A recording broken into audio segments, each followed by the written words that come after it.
Membahas soal topik ini, rasanya kita harus kembali ke era penghujung 1990-an, tepatnya pada 1997 hingga 1998, kawasan Asia termasuk Indonesia terjadi krisis moneter.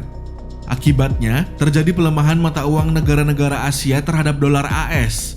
Pada Juni 1997, nilai mata uang Garuda terhadap dolar AS adalah Rp2.426, namun hingga Juli 1998 menjadi Rp14.965.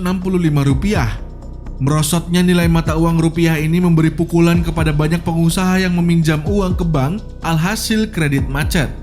Melihat fenomena saat itu, banyak masyarakat dan pengusaha lain yang berbondong-bondong mengambil uang mereka dari bank, alias fenomena rush. Peristiwa tersebut membuat dampak yang sangat besar bagi sejumlah bank di saat itu.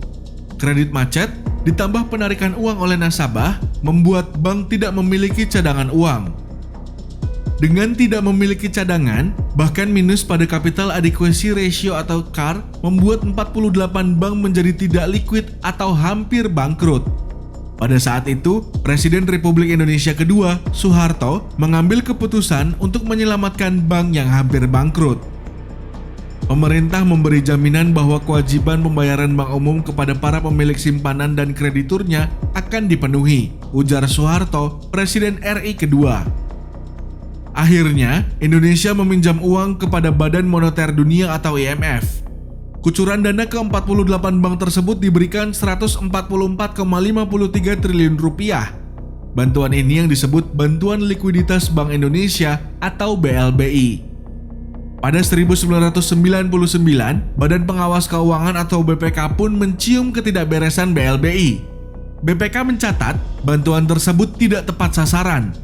Dari Rp144,53 triliun, hanya 6 triliun saja yang digunakan dengan semestinya. Saat itu, pemerintahan sudah tidak lagi di tangan Soeharto.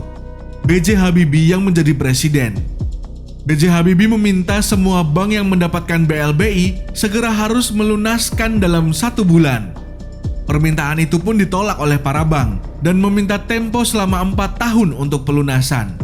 Belum 4 tahun, presiden berikutnya, Megawati Soekarno Putri, pada 2002 membuat perpres krusial terkait pelunasan hutang. Dalam perpres itu, tercantum jika bank boleh melunasi hutangnya dengan 30% uang tunai dan 70% lainnya dengan aset kepemilikan. Jika sudah memenuhi kewajiban tersebut, akan mendapatkan surat keterangan lunas atau SKL oleh Badan Penyihatan Perbankan Nasional atau BPPN. Setidaknya, ada 23 bank yang memenuhi kewajiban dan batas waktu yang ditetapkan. Tetapi, banyak pemilik bank yang mengakali peraturan ini. Beberapa kreditur hingga kini masih buron ke luar negeri setelah mendapat kucuran BLBI. Pada 2003, sejumlah oknum pejabat Bank Indonesia terbukti bersalah karena bersekongkol dengan pemilik bank dalam tata cara penyalurannya. Oknum tersebut antara lain Paul Sutopo Cokronegoro, Hendro Budianto, dan Heru Supratomo. Ketiganya telah dijatuhi hukuman hingga 3 tahun penjara. Setelah penangkapan itu, banyak drama terjadi dalam penagihan hutang BLBI ini. Mulai dari kasus Samsul Nur Salim, Artalita Suryani, Jaksa Urip, hingga SP3 KPK untuk Syafruddin Arsyad Temenggung. SP3 untuk Syafruddin Arsyad Temenggung, serta menang kasasinya Samsul Nur Salim di Mahkamah Agung, menjadi kemunduran besar dari usaha pemerintah untuk membawa kembali uang negara. Melihat sulitnya penagihan hutang BLBI ini dibawa dalam pidana, pemerintahan Presiden Joko Widodo akan menagih melalui jalur hukum perdata.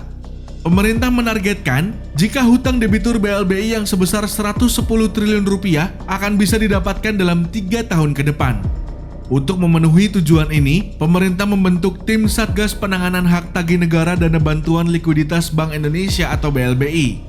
Kerjasama kami dengan Kejaksaan dan Polri erat juga, karena dulu BLBI pernah dilakukan bantuan dari Kejaksaan dan Kepolisian melakukan penagihan. Hal ini kan semakin rapi, jadi 3 tahun ini harapannya sebagian besar atau keseluruhan bisa kita ambil kembali hak negara tersebut, ujar Sri Mulyani, Menteri Keuangan Republik Indonesia.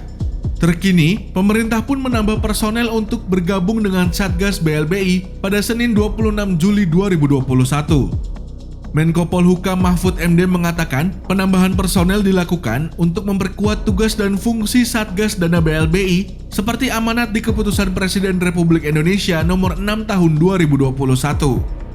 Kedepan masih banyak upaya-upaya yang terus dilakukan untuk memulihkan piutang negara dari para debitur BLBI. Tindakan-tindakan yang telah dirumuskan dan dibahas dalam setiap rapat Pokja Satgas Penyelesaian Hak Tagih Negara Dana BLBI harus segera ditindaklanjuti dengan tindakan nyata, ujar Mahfud dalam keterangan tertulisnya Senin 26 Juli 2021. Mahfud meminta tim segera mengeksekusi aset dengan dokumen yang valid.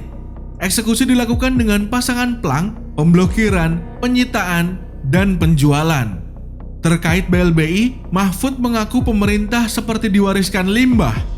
Mahfud pun mengatakan bahwa Jokowi baru 6 tahun menjabat sebagai presiden, sedangkan dirinya baru 1 tahun menjabat sebagai menteri, sehingga kasus BLBI saat ini belum menjadi urusannya. Kalau 20 tahun, berarti 16 tahun sebelumnya itu bukan urusan kita. Kita justru diwarisi limbah yang harus diselesaikan, ujarnya.